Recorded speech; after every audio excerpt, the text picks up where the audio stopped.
Good morning, everyone.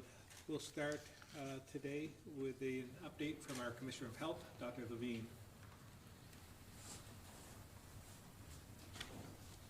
Good morning, all. I'd like to start with a quick update and then a couple comments on two topics: the senior living facilities and masks.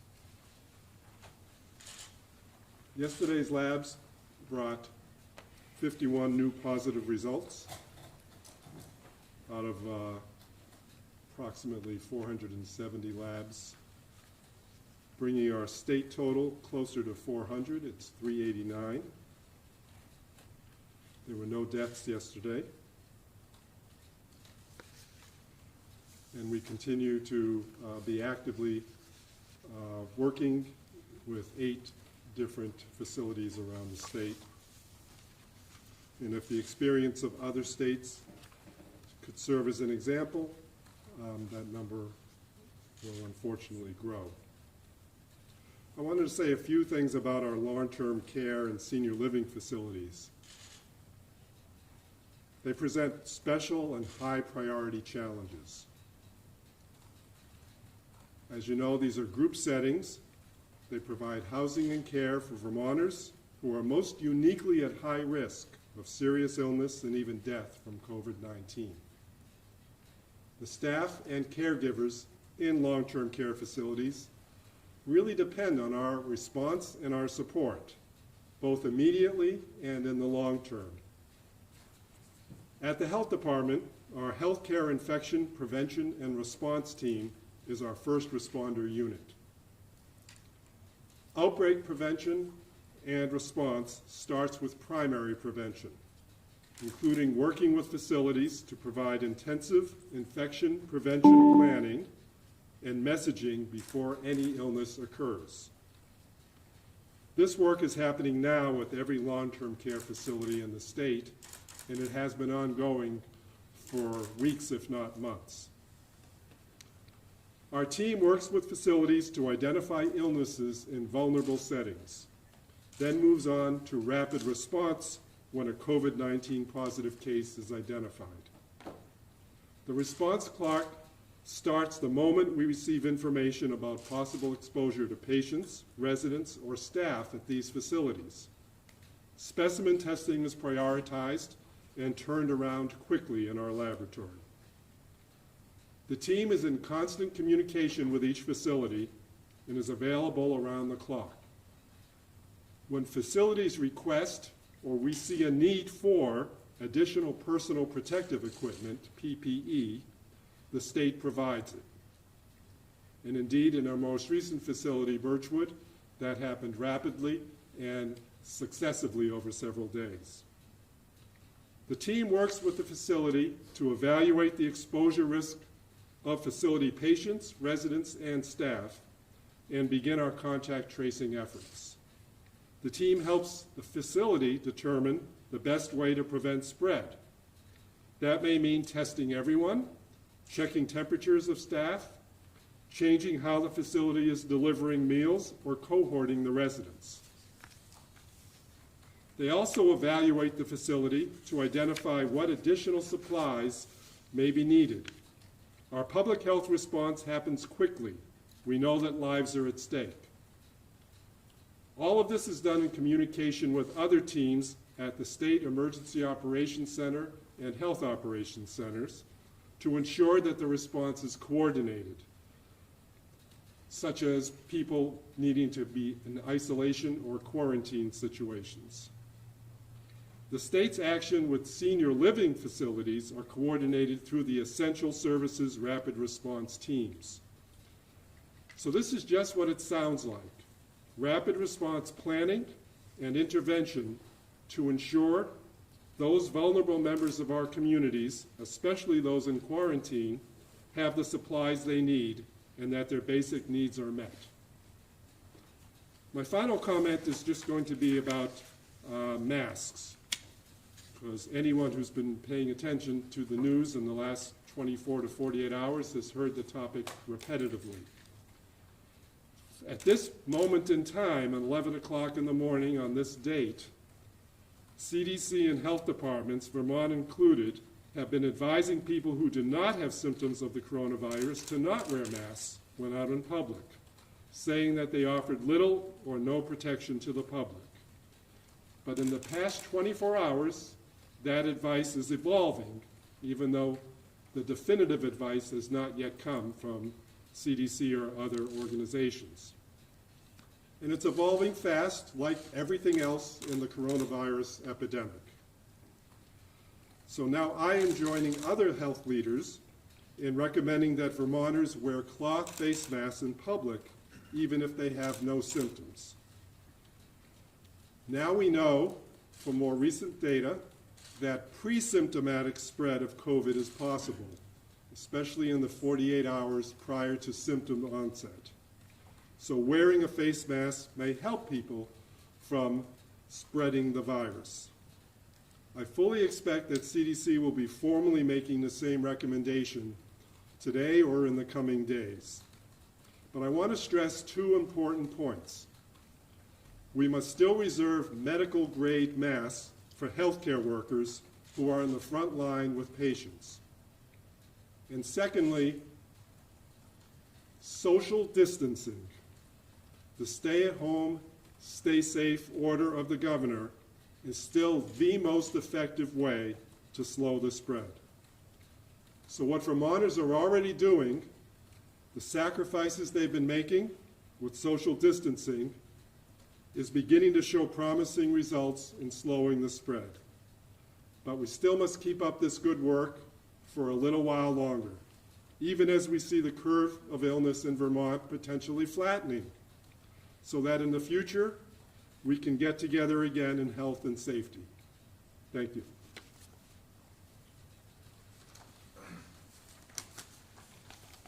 I want to take some time today to recap some important information and requests we put out this week.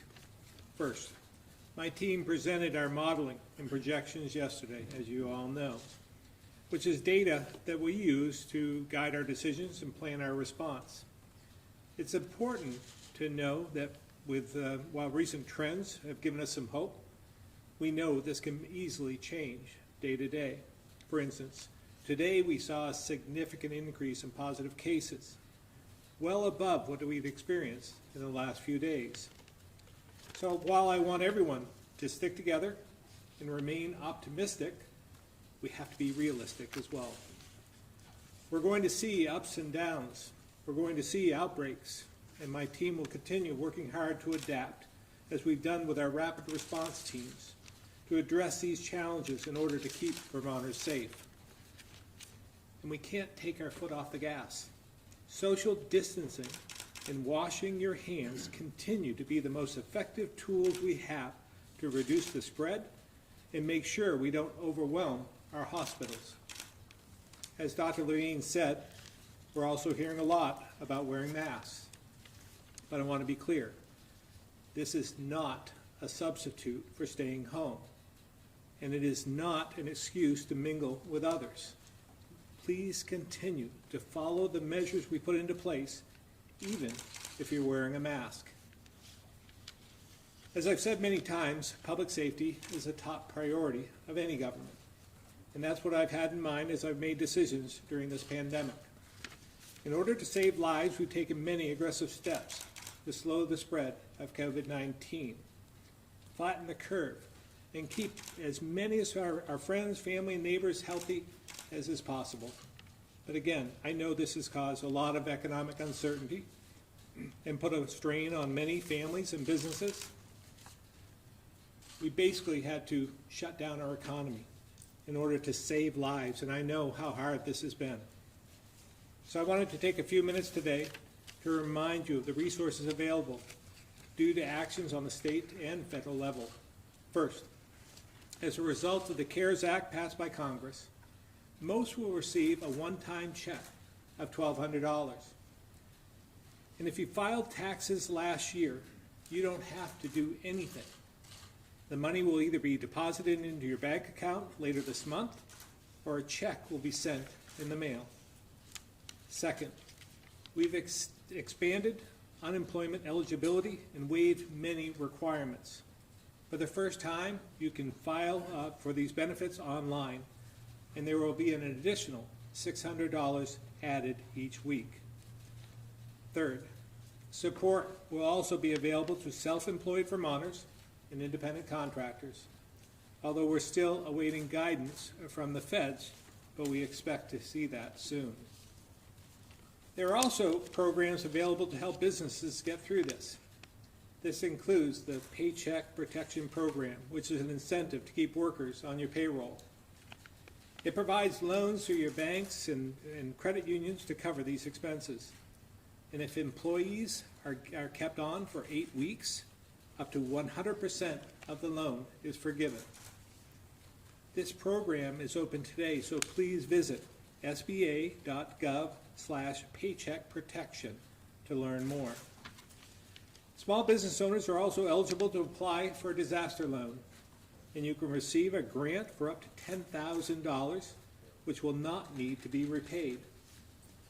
This is also available to self-employed individuals, and the turnaround time is just a few days. These are just a handful of what's available, and you can find all this information at accd.vermont.gov. While we know there is much more to do, and we'll continue to focus on economic relief as part of our response to this pandemic, it's important to use the resources that I described to help get through this. Earlier this week, I also called on Vermonters to support our COVID-19 response.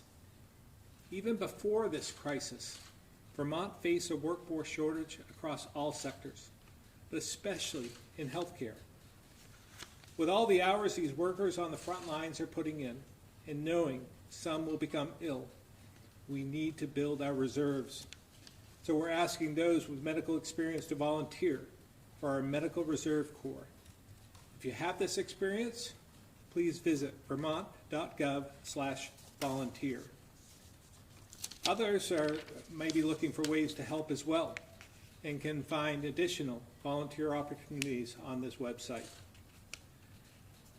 While we're asking a lot of people, we also want you to take care of yourselves. It's so important for everyone to continue to stay home to save lives. But this doesn't mean you can't get outdoors and enjoy some fresh air. In fact, being outdoors has probably never been more important. Exercise, fresh air, and nature can help us manage the stress and uncertainty that we're experiencing.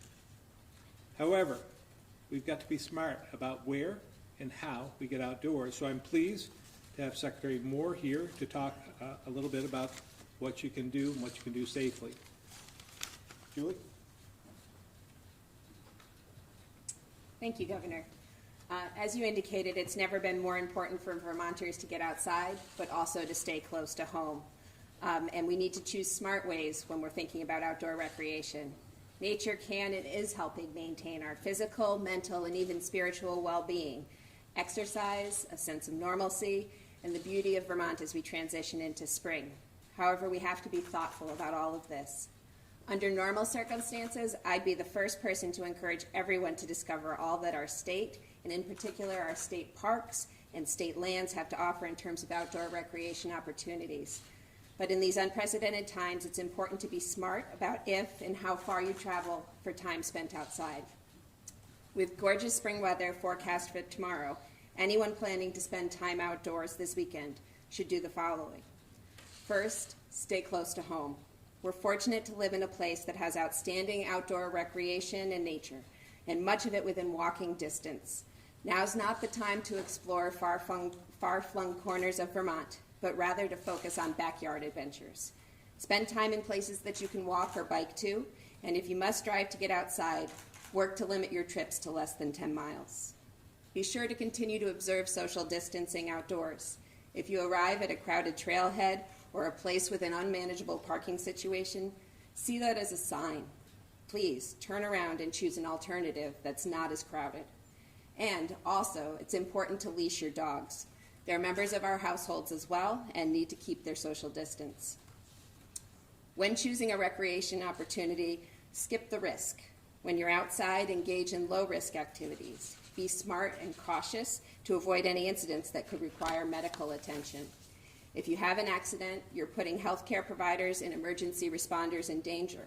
Their sole focus should be on combating the COVID-19 crisis, and we can't afford to have them called to respond to other emergencies, especially those that could have been prevented. And please, respect the signs and respect the land. Stay off trails that are closed. They've been closed for a reason, whether it's for mud season, because they've been overused and are at risk of being irreparably damaged, or because they require maintenance to allow safe passage. For areas that remain open, we ask that you practice leave no trace principles, and if you brought it with you, bring it out with you.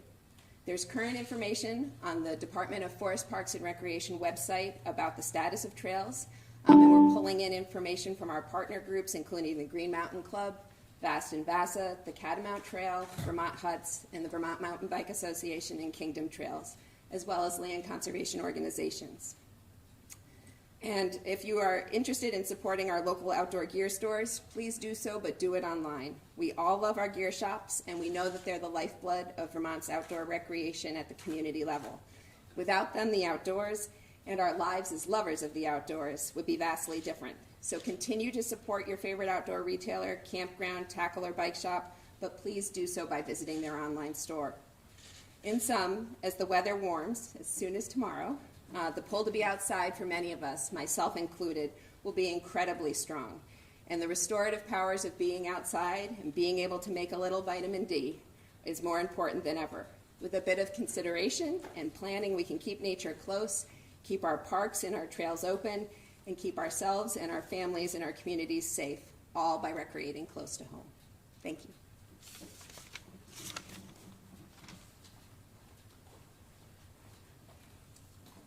We'll now open up to questions.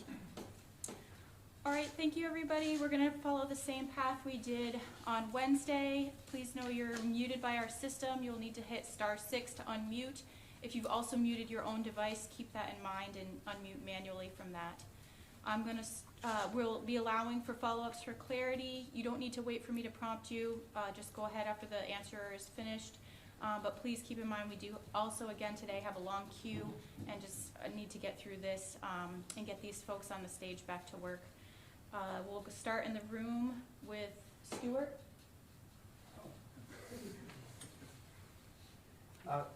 Dr. Levine, could we ask you about the UVM Medical Center capacity? Does Birchwood threaten that? Do some of these senior care facilities now threaten that? We understand yesterday the hospital census is very low, and they have a lot of capacity. So you're worried about ill Birchwood residents taking up hospital beds? I'm wondering, is that a concern of yours? Yeah. At this point in time, for the reasons you actually stated, not a concern. Also, I'm not aware of a high percentage of the Birchwood residents requiring hospital care. Of course, that can change on a day-to-day basis. Many of the residents at Birchwood were in the rehabilitation portion of the facility, which makes them, if I could put it in a little bit of quotes, a healthier facility population. So at this point in time, not as concerned. Calvin? At UVM, we're hearing from medical workers that are concerned about potentially bringing home the virus to their families. Some are raising questions of maybe they could stay in the dorms at UVM. I guess, have you guys had any discussions with the trustees? I don't know if you're on it, actually. So I guess sort of, has that been on the table?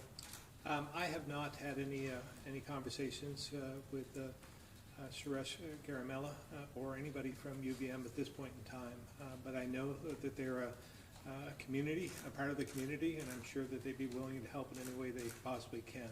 But I'm not aware of any of those conversations. Arlene, are you not able? Greg from the County Courier, did you have a question? I'll skip Greg. Okay. Anybody else in the room?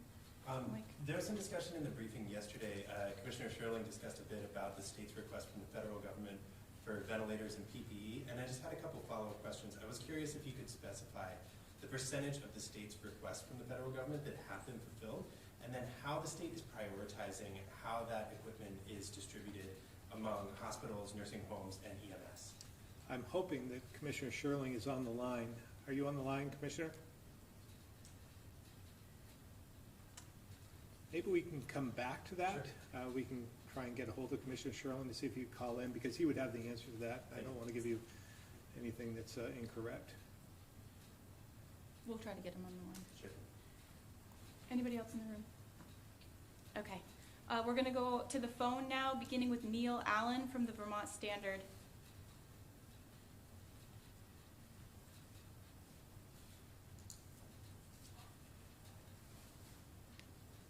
Neil, Vermont Standard, *6 to unmute.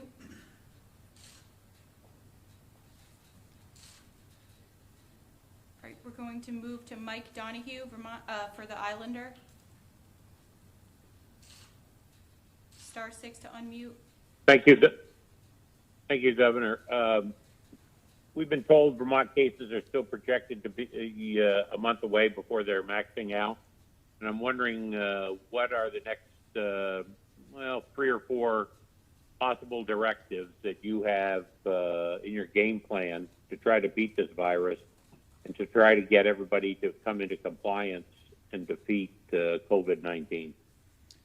Yeah, again, our hope is that what we're trying to do today, to socially distance ourselves, trying to put measures into place to prevent people from congregating in different places, like the directive yesterday or the day before about some of the bigger facilities, the big box stores, and trying to encourage them to do something online, curbside service and so forth, and just get the essentials in their stores to prevent people from going on family outings and just shopping trips in some respects. So we'll continue to monitor, making sure that we're enforcing some of the actions that we have and encouraging and educating the actions we've already put into place. But at this point in time, we have some in the queue, but at this point, I would rather continue to do what we've been doing, because as we noted yesterday in the briefing, Commissioner Pichek had shown in the graphing, we're moving in the right direction, and the mitigation efforts are having a beneficial response. So we want to continue down that path. But some people clearly are not getting your message, or they're ignoring it. And I guess I'm wondering if you're ready to go into Governor Charlie Baker mode and go to China or wherever to make sure people on the front lines have what they need, like admission stats at hospitals, janitors, and making sure people, stay in when they shouldn't be driving around or just going out to get cigarettes or something. Yeah, again, we're trying to educate as much as possible and direct them to do the right thing. But as far as the PPEs and so forth, we're constantly trying to make sure that we're fulfilling our inventory and getting those to people who are on the front lines, and that includes the custodial staff and so forth. So we'll continue to do that. We're having some success, and so that's encouraging. Many people are working on this. I am as well. And we're finding opportunities every day, and we continue to work on those to make sure that we have the equipment available when and if this increases, which we know it's going to increase. But again, our whole goal here is to not exceed the line, the capacity of our healthcare system. That's continues to be our goal, and that's why we've taken a lot of the actions that we've taken thus far. Thank you. Ann Wallace Allen, VT Digger. This increases, which we know is going to increase, but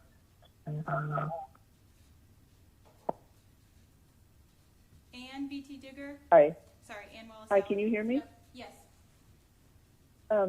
This is a question for I guess for the governor. There still continues to be so much uncertainty and confusion about who should be wearing what kind of mask when in the public, not for health providers, but for people. Do you think it's appropriate for the state of Vermont just to issue some kind of guidance for Vermonters about masks? Again, given the fact that right, I'll let it's not happening from... Yeah, sorry. Go ahead. I'll let Dr. Levine answer that. So I think we shouldn't get too far ahead of the game in terms of awaiting some of the federal guidance regarding this. But it's quite clear from what's already been stated today and in Washington that it's really, I guess, the term facial covering rather than using a mask. The president went as far as woolen scarves and things like that, which may be reasonable, but may not be the most effective. But there are other cloth materials that can be used in lieu of an actual medical grade mask. And I think as time evolves, we're going to find out how we can interpret what is thought to be most effective in the cloth facial covering category. And I know the governor has been very interested in enlisting the aid of numerous companies across the state who actually have even asked questions about what they could do. And once we get this more direct and specific guidance, I think it will be easier for people to either go into their own closets and drawers, or for us to give guidance to organizations and businesses that are interested in preparing us the best we can. So I have to be a bit vague, but Yeah. that's where we're at now. So it doesn't sound like you guys are going to anytime soon just issue sort of simple guidelines or standards for what people should be wearing outside at all times or anything like that. Well, when you say anytime soon, again, we're waiting for federal guidance on this, the CDC guidance.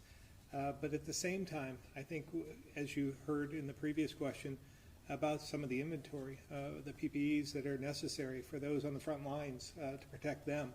So we certainly don't want to take away from their stockpile. We don't want to use N95 masks, for instance, that would take away from those healthcare providers that they need them today. We've thought a lot about this over the last week or so, and it's we don't want anyone to be given the false impression that this will protect themselves from contracting this virus.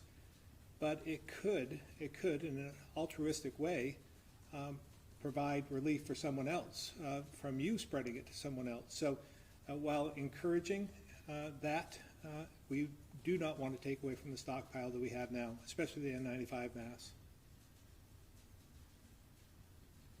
All right, thanks. All right, Sean from the Chester Telegraph. Thank you. This is a question for Dr. Levine. Could you tell us what the definition of recovered is and how many have recovered in Vermont? That definition is evolving just like everything else is evolving.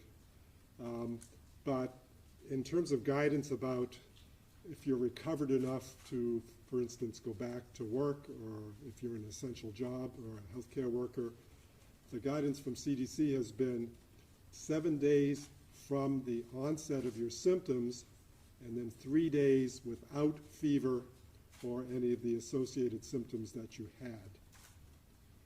It's a real hard number to get a good handle on because we know perhaps from the hospital level, if you've been hospitalized because you were ill enough and then you became well enough to be discharged, if you fit into a recovered definition.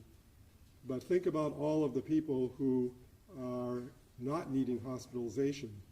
So it's very hard to get your handle on exactly what percentage of the population that you're not aware of had a mild or moderate illness and then recovered from that illness and were able to leave their isolation status, if you will. So it's too early for us to give you very precise statistics, unfortunately. So is there a way that the state is asking people who have been identified as being infected and who are self-isolating, are they reporting in that they have been 3 days without symptoms? Not to my knowledge at this point in time. Okay, thank you.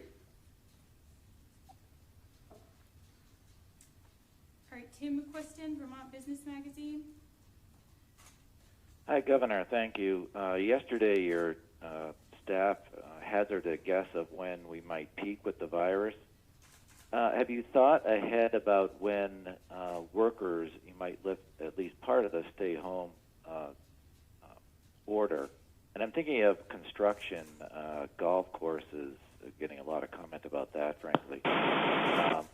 Lawn mowing people even. If you would roll out when people can get back to work in some order, if you've thought about that and when that might be. These are low-density outdoor kind of jobs, which might naturally be more socially distant.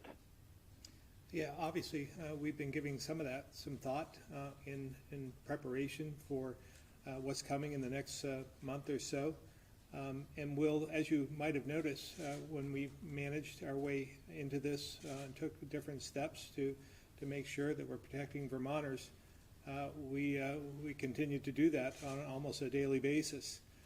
So we'll unwind in the same fashion, and we'll pay attention to the science and data and the experts that are coming forward to guide us. And we've done that throughout this whole pandemic, and we'll continue to do that throughout the other side of this.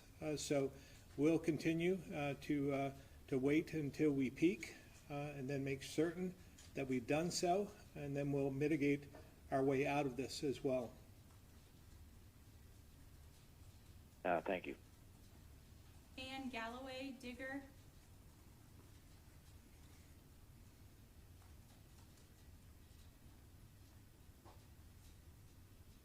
Ann, *6 to unmute.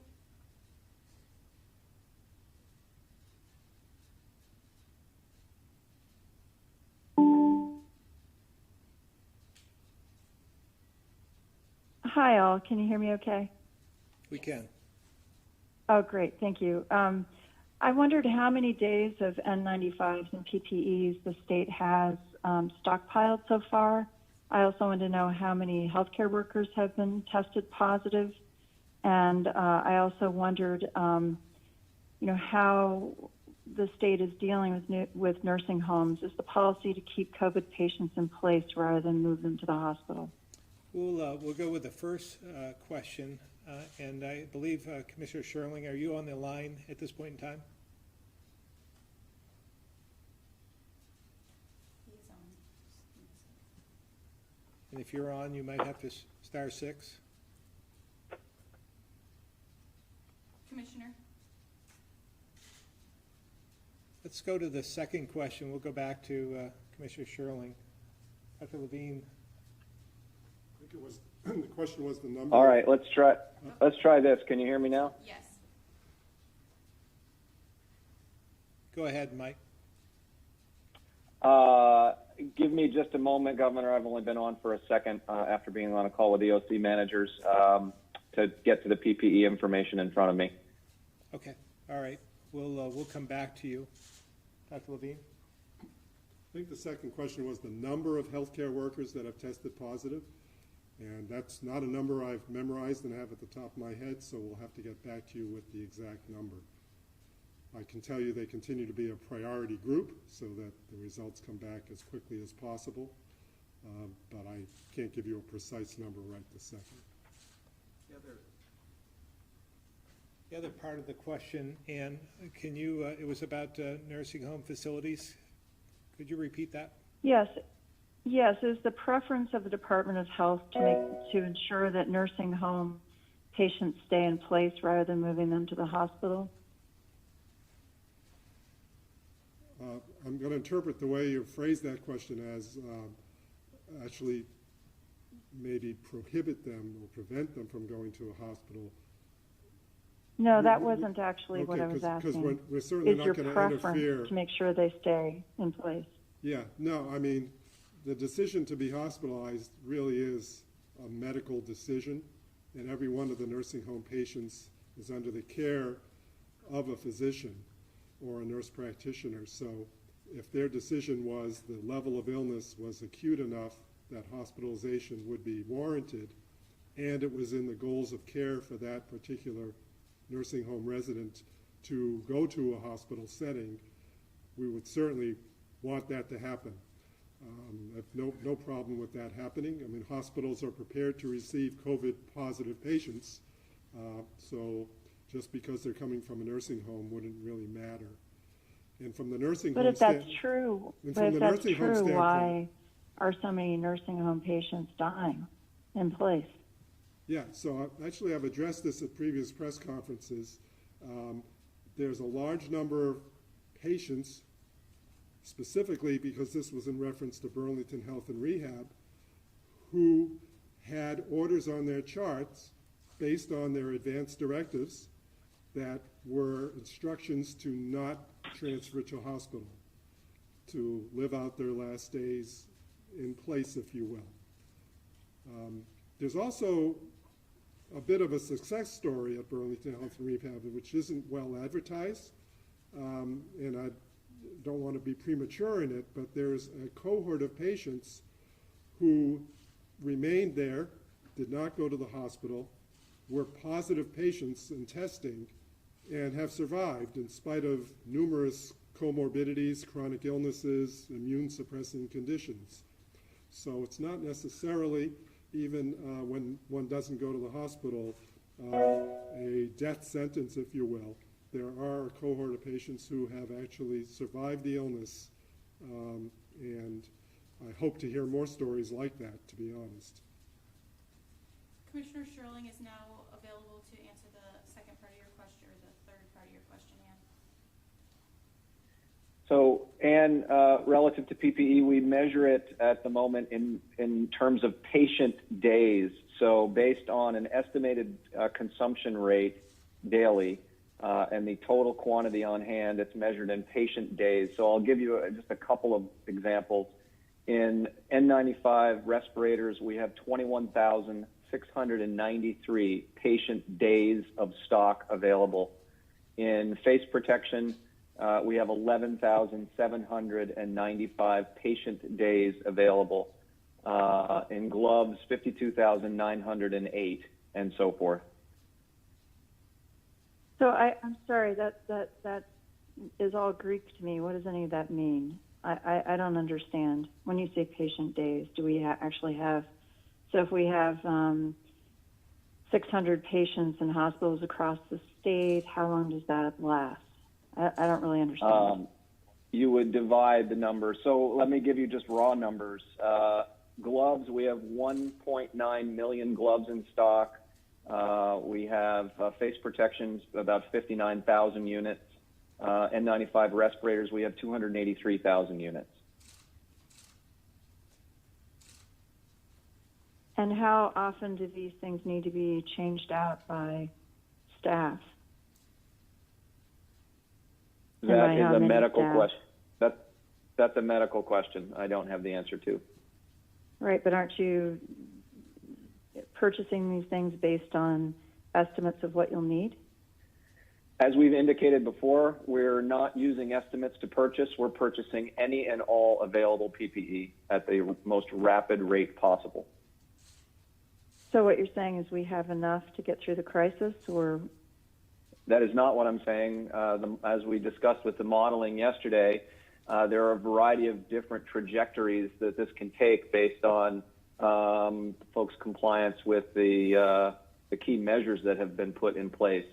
So if everything holds and our trajectory remains where it is today, we will have plenty. If folks begin congregating and not paying attention to the guidance that's been given by the CDC and the executive orders, the burn rates will go up, the number of cases will go up, and we will be at risk of outstripping our supply of PPE, ventilators, and beds. Is there a better way to translate the data that you gave me originally in terms of patient days? It's meaningless to me. Is there a better way to say it? Is there a way that any normal person could understand it? And can we get back to you on this? We have several more, or a dozen more reporters waiting. Can we just take this offline, perhaps? Yeah, I think we can simplify this, and we'll do that. I understand. Thank you. I understand the dilemma. So I've made a note, Ann, and we'll circle back.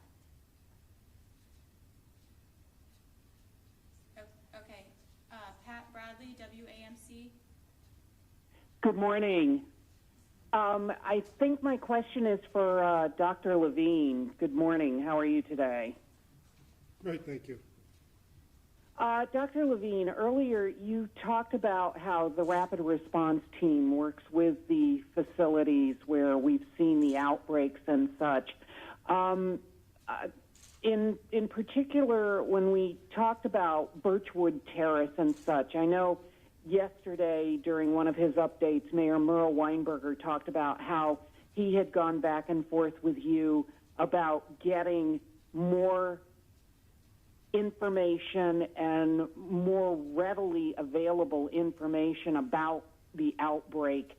And when you take a look at you talking about the rapid response team working with the facilities, there's a lot of people out there who have their loved ones there who don't know what's going on. So what are you doing, or do you have plans in place now to really interact with the public better in real time rather than having a delay in getting the information out? You may be telling us today what happened in these facilities, but what about the family when it happened yesterday or the day before? How are you communicating with them?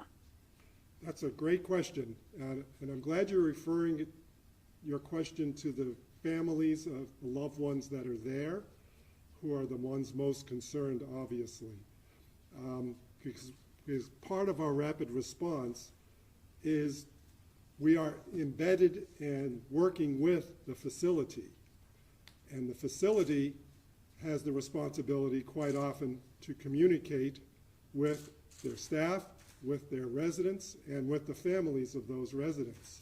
So we are doing our best to not only educate and intervene and implement as needed, but we communicate with those in the facility so that they can provide the appropriate messaging, since we're not the caregivers for every individual who lives there.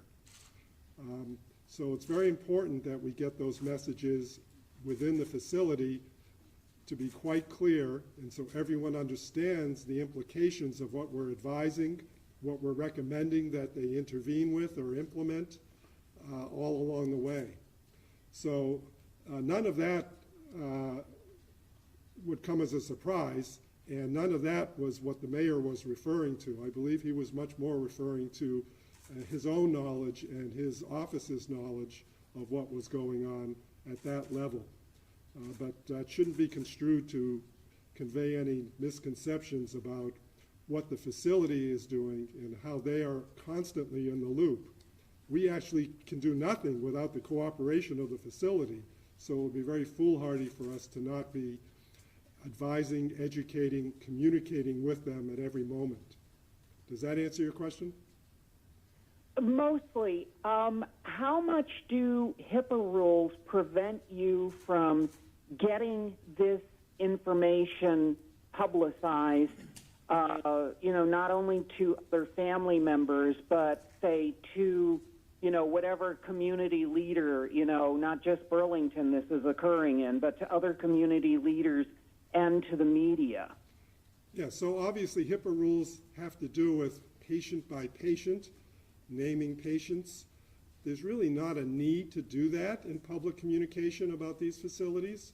We can use much more aggregate data about the facility, talking about the number of residents who have an infection, the number potentially of healthcare workers that have an infection, without naming anyone and breaking any HIPAA rules. So it's easy to communicate in that way without worrying about being inappropriate or interfering with confidentiality. And are you working to speed up the process between discovering an outbreak at a facility and letting not only the family members know, but the general public know that this has occurred? Yes. Short answer, yes. Long answer, that you're aware of one specific instance. That does not mean that has been the practice all along. Thank you. Wilson Ring, AP. Okay, great. Finally seem to be getting the technology here. Another follow-up question for Dr. Levine about the advanced directives. You've been talking about that quite a bit. And was that just in Burlington Health and Rehabilitation? And thinking beyond that, given that the statistics show you have some idea of at least a percentage of the patients who are going to need some sort of advanced care, are you able to calculate into your usage estimates patients who might not need that care because they are under advanced directives of some sort? And then the follow-up question to that is there more of an emphasis now in nursing homes and perhaps at hospitals for any COVID patient who is presenting and needs to be hospitalized? Or is there more of an emphasis on those advanced directives? So we're all looking at each other because various words came through well and various didn't. So let me try to reinterpret your question and see if I'm on target. Okay. That's what happens when I'm on a back road. I understand. Basically, you're looking at can we figure out the percentage of older Vermonters who might be in a nursing home and might be under an advanced directive that would state no aggressive measures should be taken, and factor that in as we begin to look at our modeling for surge and how many individuals who might not have that kind of advanced directive, but the advanced directive might be do everything you can, short of a heroic measure perhaps, and try to model our ventilator needs, ICU needs, et cetera, after that. So, you know, what we do know in Vermont, and we're seeing it play out, is we do have an older demographic. And we are in the top 3 states for age, and we have to respect that. Doesn't mean, though, that there are 400 plus facilities that older Vermonters who aren't living at home can live in, and they're not all nursing homes. And many of them are more independent senior living facilities and other types where, by implication, the person is less medically frail and can succeed and survive on their own, and presumably would have an advanced directive that said such. So have to be careful when we think about that, because many people would want to be brought to a hospital, would want to get the wonderful care the hospital can provide, but would draw the line at having a ventilator and say, if it came to that, that's not what I perceive as the life I'd want to have, and my family wouldn't want to see me go through that. And that's very challenging for us to sort of pre-calculate. I think most of what we're doing is still modeling in a way that we're not modeling the best case scenario, but we're modeling something on the continuum towards worst case.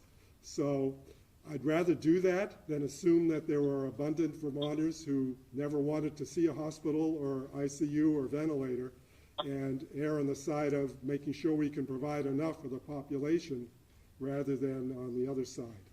The other part of that is that there are, as the national and worldwide experience continues to expand, if you say that most of the people who are going to be in the hospital are older because they're the ones that are most vulnerable to this virus in its most severe form, it turns out that the larger the number of people that are getting the virus in your particular state, there will be 20% of those that may be in a demographic you weren't anticipating. They may be below age 50, even younger than that.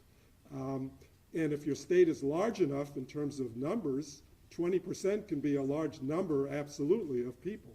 So we have to, again, do our surge planning considering factors like that as well. So without hearing every word you said, did I answer enough?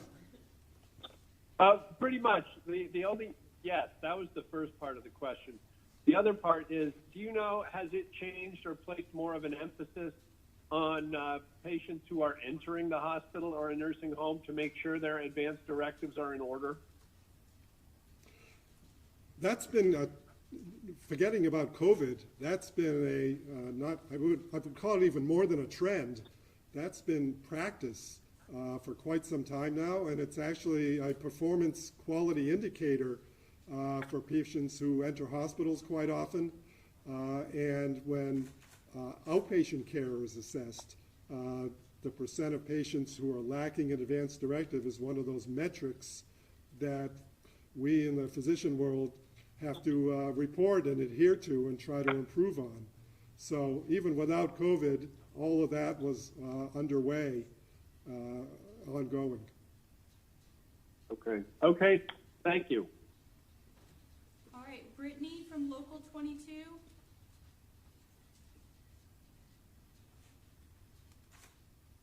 My question is about hospital beds. And with the predictions that were put out yesterday, do we think Vermont is going to have enough hospital beds, or are the hospitals about to be overwhelmed? I'm going to let Commissioner Pichek answer that question. Thank you, Governor. Mike Pichek from the Department of Financial Regulation. So, Brittany, as we talked about yesterday, our modeling indicates that Vermont is on a better than our likely trajectory from just a week ago. Under that likely trajectory, we did have enough hospital bed resources to care for all those who would need a hospital bed. It's important, though, to remember that those numbers can change, and they can change for the worst or for the better. And that's why it's so critical for people to continue to social distance, to double down on it, because the worst is still ahead of us, even though we have the glimmer of hope that we talked about yesterday. Thank you. Courtney Landon, 7 days.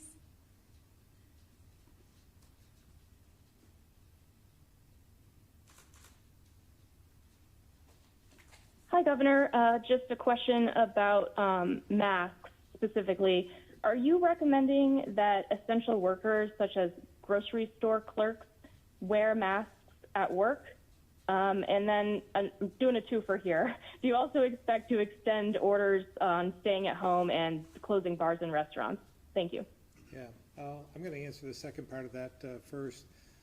You can expect that there will be an extension of the initial order, and that'll be coming in the next 2 or 3 days. And yes, so we'll extend for a period of time and then update as necessary based on the science and the data that we receive and the advice of the experts, and watching again the modeling that we did and that we presented yesterday is so important to us to make sure that we're not exceeding our hospital capacity or our healthcare capacity and staying underneath that line, and then we'll manage our way out of this. So the first part with the masks, I'm going to let Dr. Levine stress that again. So if and when guidance comes out from the federal government or ourselves, it's going to be much more of a blanket policy recommended to all people, so we won't have to single out a particular work group like a grocery store worker. But I want to again emphasize what you've heard abundantly today about the social distancing is still the policy, and what the governor said, that you should view this as an altruistic policy. So you may think that the grocery store worker is being protected by wearing the mask, but it's actually you being protected from them. And the reason for wearing the mask or the facial covering is to protect others around you in case you are in that pre-symptomatic infectious phase. Would you personally recommend that they wear them anyway? Like, and not just, grocery clerks, but others? I'll start, and then I'll let Dr. Levine finish. Again, if this makes you feel more at ease, more comfortable, and you want to do something to protect others, please do so.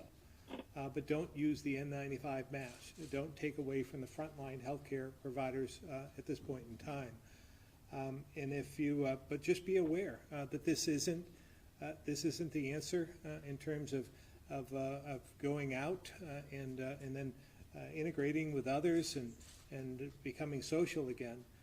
We don't want people to move around. We want people to stay at home. So we don't want to give any false sense of security in this way, but for those who are comforted by that, and again, to protect others, they should do so. Thank you. Ham Davis, *6 to unmute. My question is, I'm not sure you should answer it, is whether the list of medical resources in Vermont available to Vermonters have included the facilities available at Dartmouth. That's an almost 500-bed hospital. It's got a lot of stuff. It has as much as, or nearly as much as UVM has. I just wonder about whether the Dartmouth numbers are in the total numbers that get reported. And the follow-up question would be whether you can say that the pattern of hospitalization already has it tended to focus on bigger hospitals, or are we getting hospitalizations in community access, critical access hospitals, of which there are 8 in the state? They will only have 25 beds, and they will have much less medical resources. I think I'm going to, maybe, is Secretary Smith on the line? I am, Governor, and I'll take the first part of that question, if you don't mind.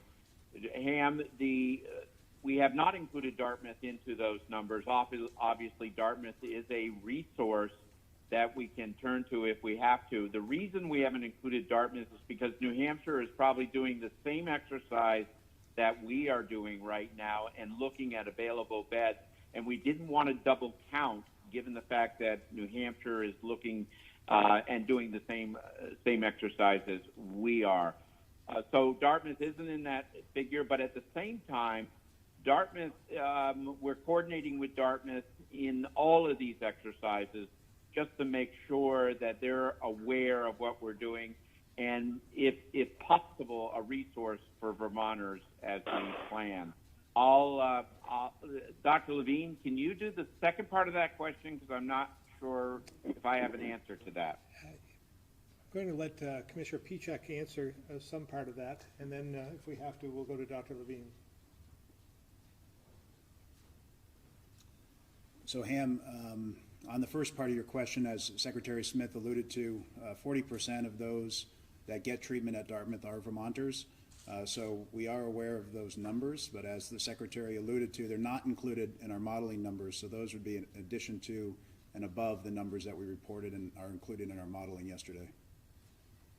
Right, just to follow up that a little bit, I think I missed the first thing that you said, but 40% of Dartmouth traffic is Vermonters day in and day out, and it's going to be an interesting political question whether if the surge puts a lot of pressure on the system, we coming up from the south, coming up close to that capacity line, whether the east side, the Vermonters on the east side, east of the Green Mountains, sort of the east coast of Vermont, whether they will be able, especially on hard cases, really dangerously ill cases, whether they'll be able to get a piece of that Dartmouth capacity. So I think, again, that's just my opinion. Sorry. Yeah. So I think, again, it's go ahead, Mike. No, like I said, Ham, we recognize the capacity that is there, but at the same time, we want to be very cautious not to double count beds when we're doing our estimate on available beds. So we understand what you're saying. We understand the capacity that is there, but at the same time, we want to make darn sure that we are counting the beds that we know are available. Thank you. Did that answer all of your question, Ham? Yeah, this is just a suggestion. One of the things I think that would help the public to be able to follow the track, not just the overall track of this, but the more detailed track. And one way to do that would be to simply list every day the number of patients that are hospitalized for COVID in each hospital service area. There's 14 of them, and they really much correspond to every county. And the experience in northeastern Vermont is the density there is a half of what it is in Chittenden County. So you would really be able to see, I think, a lot better if you just took the state map and you put the number of people in a hospital for COVID by hospital service area. That's just an idea. Thank you. And we are currently able on a daily basis to know who in Vermont is hospitalized for COVID and by hospital. As you would imagine, with the highest population density being in the northwestern part of the state, that hospital would show more cases on a daily basis. But there have been cases in some of the critical access hospitals you referred to. All right, we're going to move to Raymond Torres, Channel 7.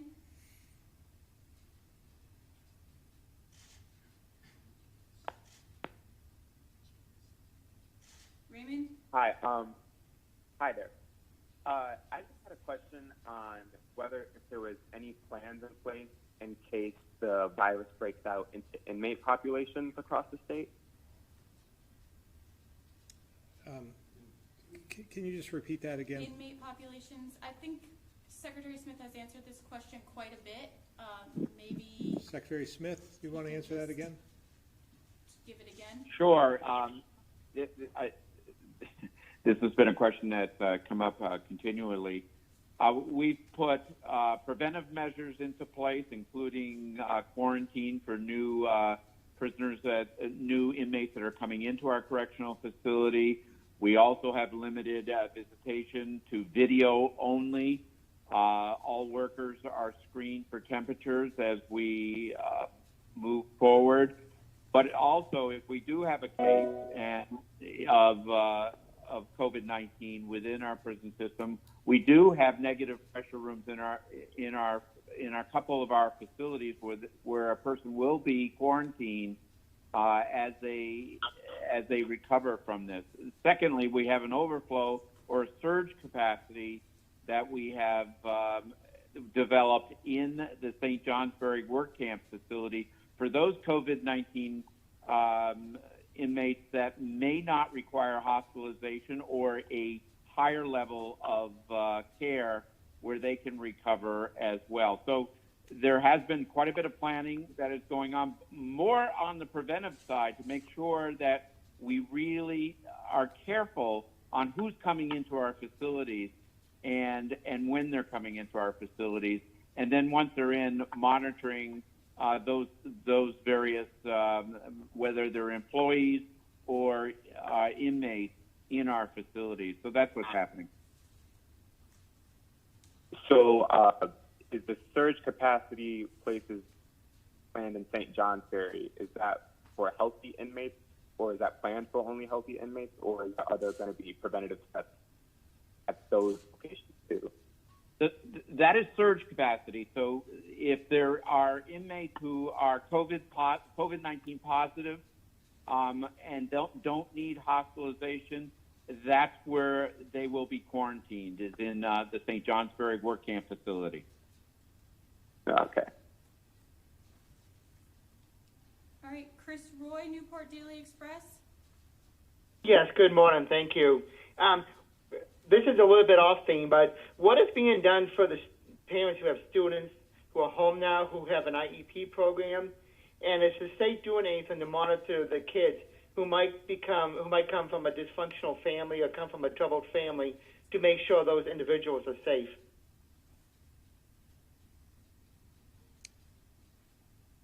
Chris, we don't have Secretary French on today. I know AOE is working on guidance on these issues, which we could shoot over to you or connect Secretary French to you.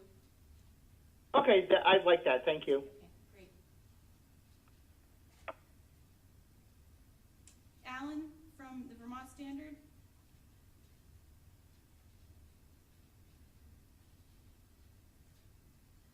Alan, Vermont Standard. All right, Dana from the Caledonia Record.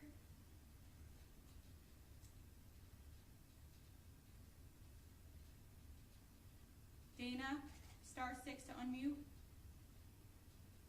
Good afternoon. This is Dana.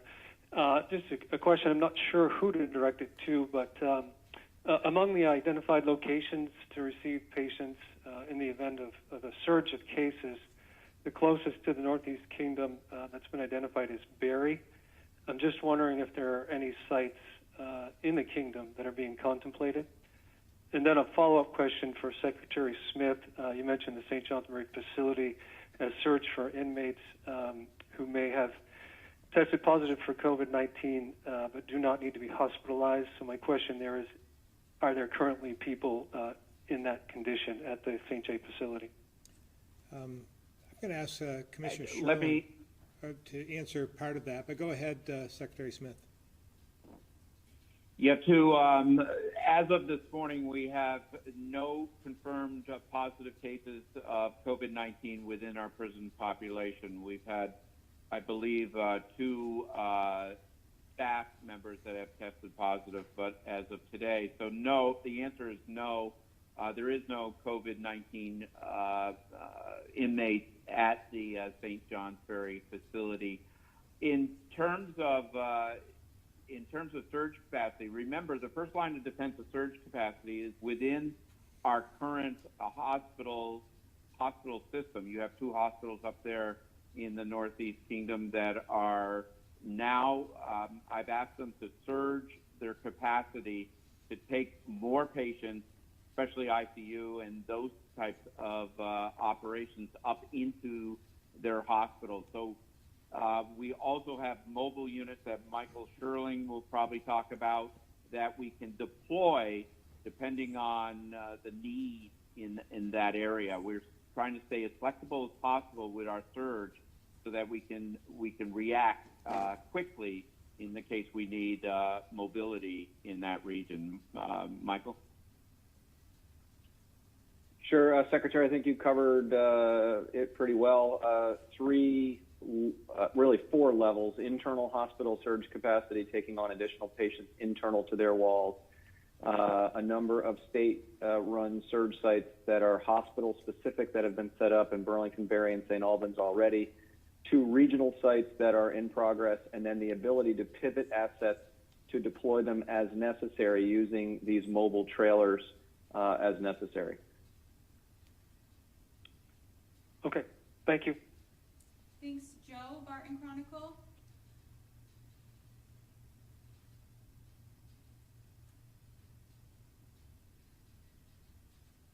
Joe, Barton Chronicle, star 6 to unmute.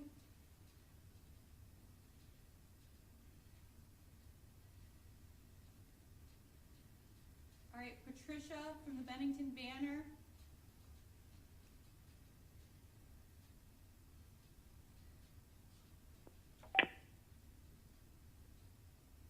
Patricia, I believe you're unmuted.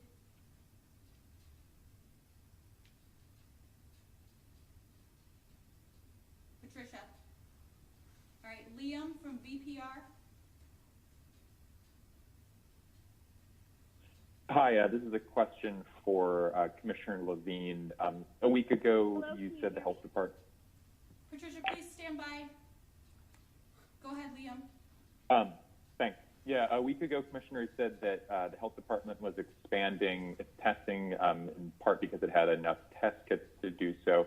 And I was wondering what the state's supply of kits is right now, if you've been able to sort of replenish them at all, and how much longer you'd be planning to do that expanded testing if you have the capacity for it. Sure. So depending on what scenario we choose, it's kind of like modeling for surge. Depending on the level of testing on a given day, we have varying degrees of sustaining this operation at this intensity. But suffice it to say, well over 10 days, if not double or triple that. We've had a second analyzer come online at the health department laboratory, which actually has a larger capacity for testing than the one that we've been using all along, so we would be able to do both of those together. We still have capacity at the Mayo Clinic, and the UVM Medical Center is in the process of validating its own test and trying to secure the reagents it would need for that test, which would provide even further capacity. So I have to be vague, like any modeling is, and telling you that we certainly have well over a week or 10 days, and maybe even double or triple that, depending on how much we need. So we're going to continue this level of testing into the foreseeable future, because it's very, very important as part of a containment strategy, as well as for our surveillance and understanding how we're doing with all of the mitigation interventions like social distancing that have been put into place. I mean, to that end, Commissioner, can you give me a specific example of how in the week or so that you have been doing this expanded testing that you've shifted your strategy of containment or surveillance in response to this higher number of tests that you're doing? Yeah, so part of that strategy allows you to certainly advise those who test positive to isolate, but then to do all of the appropriate contact tracing with the help of that individual so that you can appropriately recommend quarantine for those who are most likely to be in contact and perhaps get infected. So part of the strategy is to expand our workforce in contact tracing. And we have abundant members of the Department of Public Safety, local police departments, et cetera, that we've been training all week in the science and art of contact tracing to augment our workforce, so that if the increased level of testing produces an increased number of cases, we can do the appropriate thing case by case, because we will have manpower to do that. Is that clear? Yeah, thanks, Commissioner. Patricia, are you still on?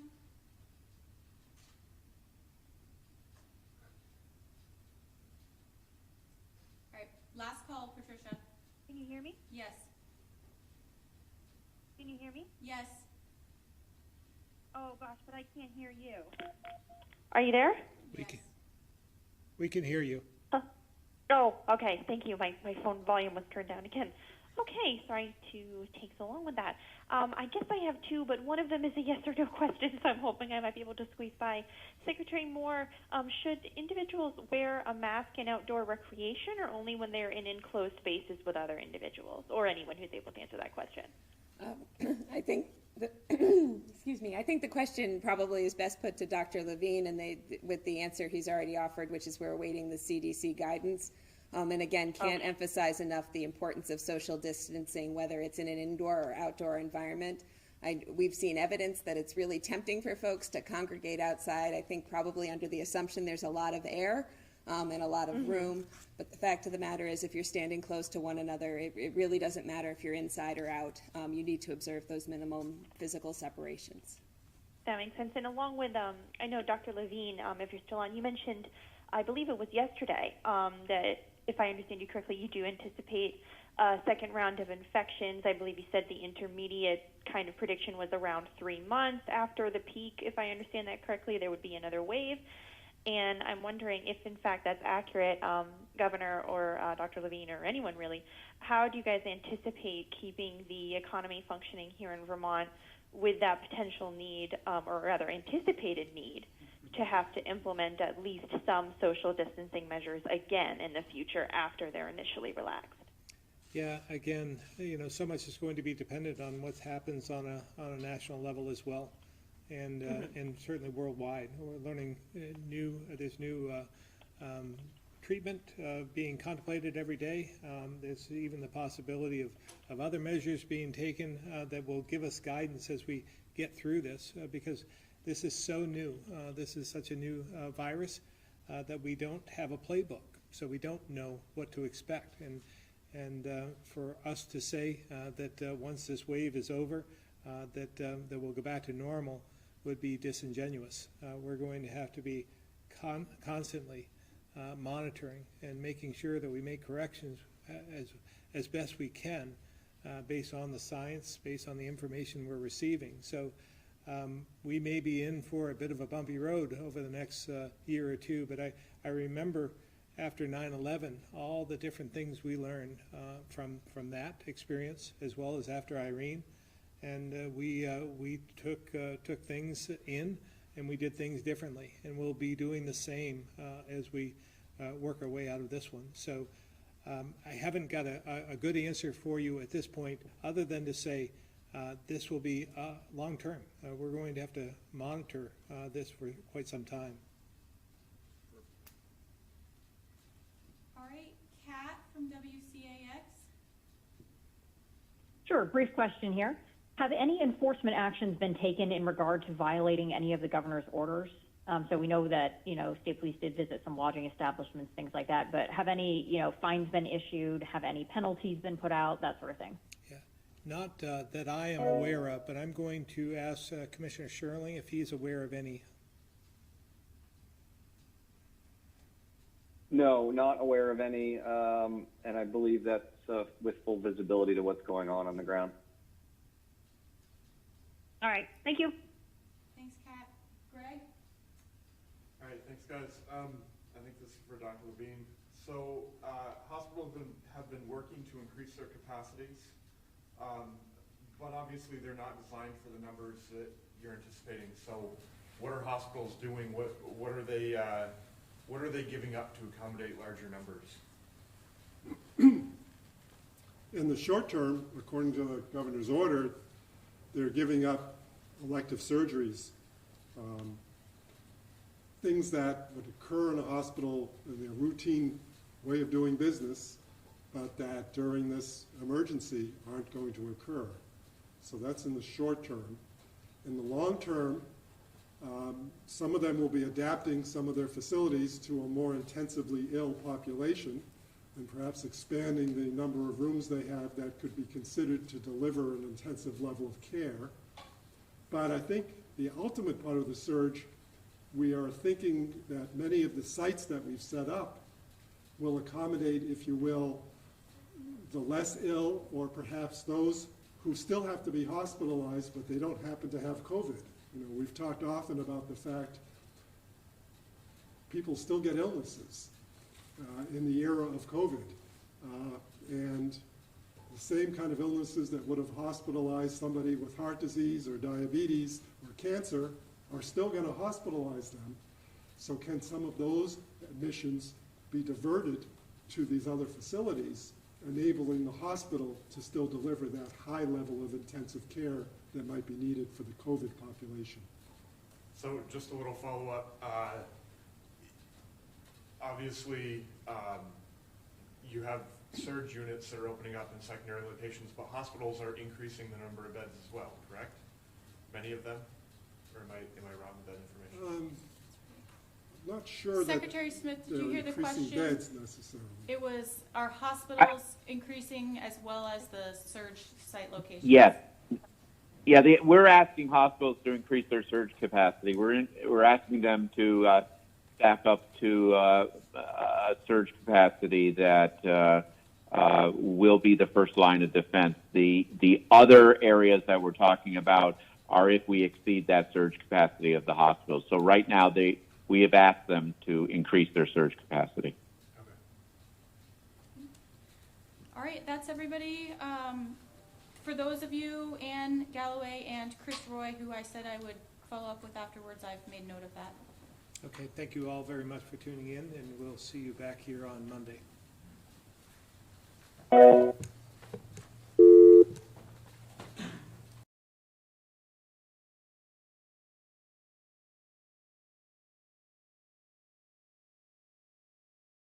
You go into a small medical office building that is used for daily private care or outpatient care, the configuration of those office buildings would require a different level of staffing for someone who is treated as an inpatient or someone who is spending the night in a hospital setting. We would partner with them in